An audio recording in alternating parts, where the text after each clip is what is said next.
So we all have a friend that warms up like this. Yeah, so how's the stock market looking today, man? Oh, look, a butterfly. Hey, yo, bro, we're going 300 feet today, right? 300? Yeah? All right. Yeah, bro. Hey, I'm taking you 450 today, bro. Dead center. Get ready for that. Dead center, 450. Yo, dude, my arm feels so good, dude. Oh, man, look what's going on here. If that friend is you, then we got some work to do. We got to change that up because, first of all, you're not doing anything, right? But the first step is to admit that, yes, that's you. All I'm saying is get your mind into the muscle a little more, hence mind-muscle connection. I mean, they say it for a reason. Muscle-mind connection is a real thing. If you're working out without really getting your mind into the muscle, your mind's in another place, and like spilled protein, you're leaving gains on the table. So I'm about to get into the right way to warm up your arm for throwing, which is going to prevent a lot of injuries, right? Especially in the rotator cuff, because let me tell you one story, a quick story before we get into it. So a lot of people don't know this, but if you look at my college stats, sophomore year up to senior year, about 85% of my errors came from throwing.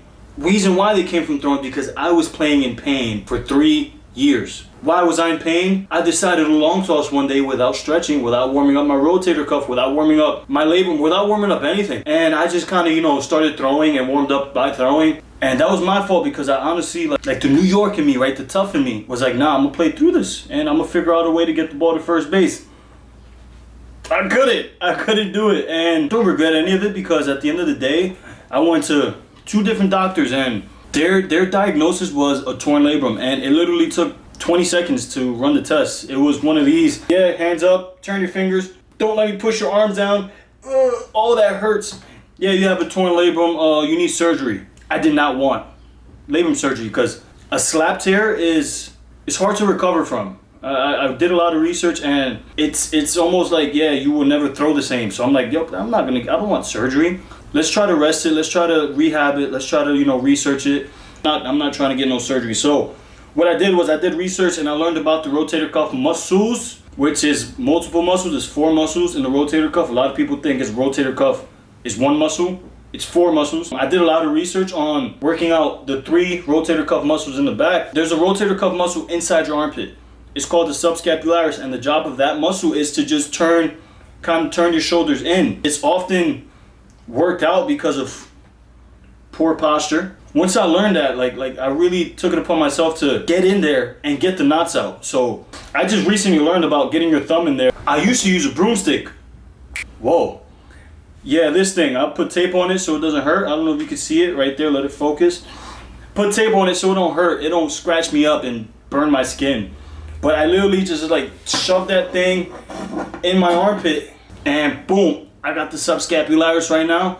Right now I don't have any knots, so I don't really feel it, it just hurts. So you literally put this thing inside your armpit and find the subscapularis muscle because usually those muscles are really, really tight. Only because here, that muscle's relaxed. But think about how many people are actually sitting with their shoulders up, back, down, postured position. Not many, right? A lot of people are here. So now that muscle is, boom, that muscle is always active and is always working. So much so that there's knots all up in that muscle.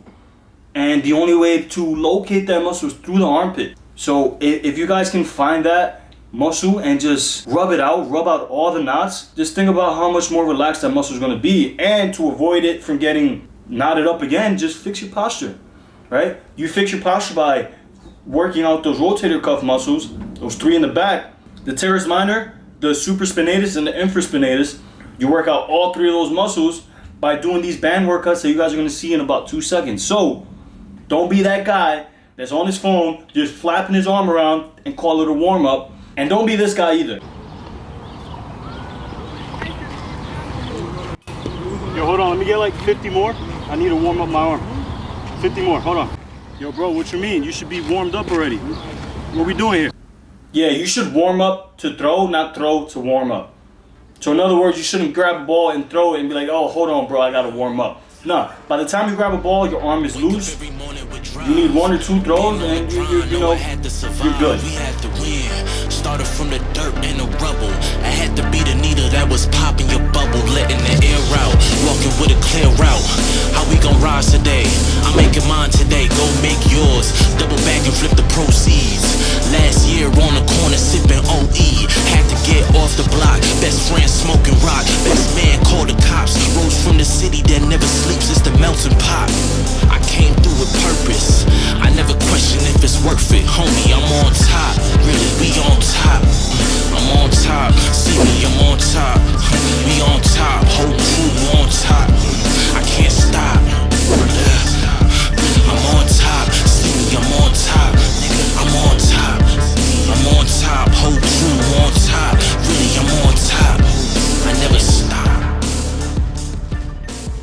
So we hit 3 out of the 4 muscles in the rotator cuff. The only one left is the subscapularis, which is located inside your armpit.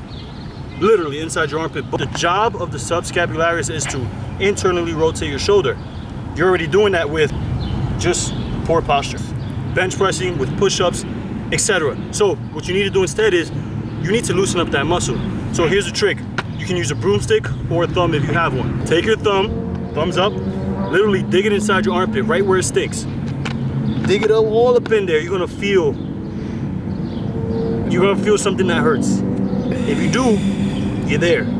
You're going to just dig in there and massage it, right? You can chicken wing it too to really get, right there. Woo! You're gonna really dig up in there because now you're loosening up that muscle. So I'm telling you, this is one major foundation to throwing harder. This is not only a warm-up, this is arm care. I need you guys to really take pride in this, take pride in these workouts. So when you grab a ball, you're performing. You're not just warming up. You're not spending 20 minutes to warm up. Your focus is less on warming up and more on technique, more on drills, more on how can I throw harder, not how can I warm up. So I hope that makes sense. Like, subscribe, hit that notification bell so you can learn some more mental jewels, physical tips, all that to help you become a better athlete on the diamond, all right? I really hope you guys enjoyed this video. Once you get the warm-up down, watch this video. This video is going to help you throw some gas, all right? First link in the bio. Also, any hitters out there looking to get ready for the season, because let's be honest, the season's on its way. The season's close. I've used an app before just like this, and let me tell you, it helped me. It helped me a lot. I was not prepared to play in a game, but that same day, about that opening day, I think it was like 2 hits or something like that, solid barrels. And I was like, man, all this just from, visual training. And let me tell you, this app is so much more enhanced than the one I used prior to. It teaches you everything from spin recognition to pitch recognition. Is this a fastball? Cool. Is it a strike or a ball? Cool. But you got to make that decision in a matter of seconds. This teaches you hard focus, soft focus. It teaches you a bunch of things that I highly recommend for any ballers looking to play this season. So if you're looking to play, first link in the bio, get it. Trust me, you're not going to regret it. Play around with that. And wow, even your batting practices are going to be a whole nother level because you're going to see the ball so much better. If y'all looking to level up, then follow me on Instagram, Time Is Now Baseball.